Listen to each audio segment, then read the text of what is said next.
There's an additional organizational feature in Bridge that comes in handy quite often, especially when you're dealing with large volumes of images. You may want to group them into stacks of images that are related in some way. So using the combination of the stacks command with the filter panel can clean up or reduce the amount of space any particular set of images takes in the content panel. Let's see this at work. So let's go to our keyword section here in the filter panel, and this particular set of images has some keywords embedded in the metadata. So let's click on the word Maya, and it filters the current view to only show you the pictures of Maya. So I'm going to go ahead and select these 6 images by clicking on the first one, then holding down the Shift key and clicking on the last one. That selects everything in between. And then I want to use the stack command. Now, of course, there's a keyboard shortcut. Before I teach you that, under the stacks menu is group as stacked. And if you're used to other Adobe products like Illustrator or InDesign or something like that, you know the group command is just Command or Control G. So I can do that or just use the menu command. What happens is it shrinks all those selected images up into a single icon and gives you a number letting you know how many images are in that particular stack. Now, if I turn off the Maya filter inside the filter panel, you'll see it takes us back to the content panel, and it's maintaining that stack as an organizational concept here. When you click on the stack, if you take a look at the preview panel, it actually does show you all the thumbnails that are in that stack. It just fills that space available in the preview panel. So if the preview panel was a little bit larger, those thumbnails would be larger. Or if you had, say, 30 images, you'd get a lot tinier thumbnails in that preview panel.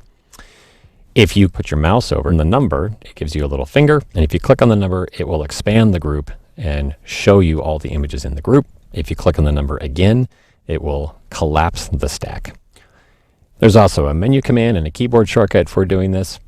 For those of you who just really like menu commands, though, there it is, stacks, open stack.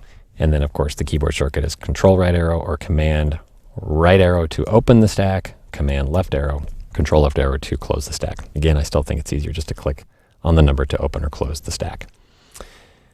If we change our mind and we don't want that stack anymore, we can unstack it. Before we do that, though, let's go ahead and create a couple different stacks. Let's go back to our filter panel and click on the word Sophia.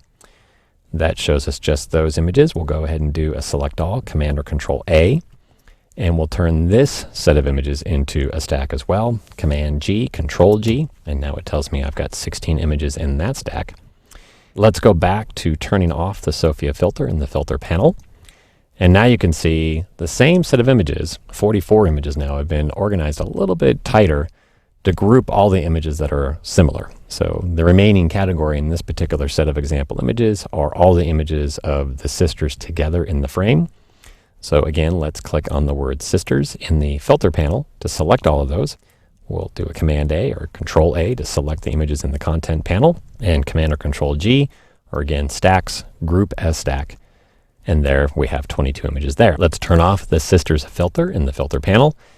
And now instead of seeing 44 images and 44 separate thumbnails, we see 3 different categories of images grouped into those stacks. It's a little bit more of an impact organizationally wise if you've got hundreds or thousands of images that you're managing this way. But hopefully you get the point with this little small subset example. If we want to get back everything to being unstacked, pretty easy to do that as well. Go to the stacks menu and say either expand all stacks, and that gets them back to where they were started. We can go back to the stacks menu and say collapse all stacks. If I do a select all again, Command A, if I actually want to eliminate the notion of this stack, I can go back and say ungroup from stack, and we're right back where we started.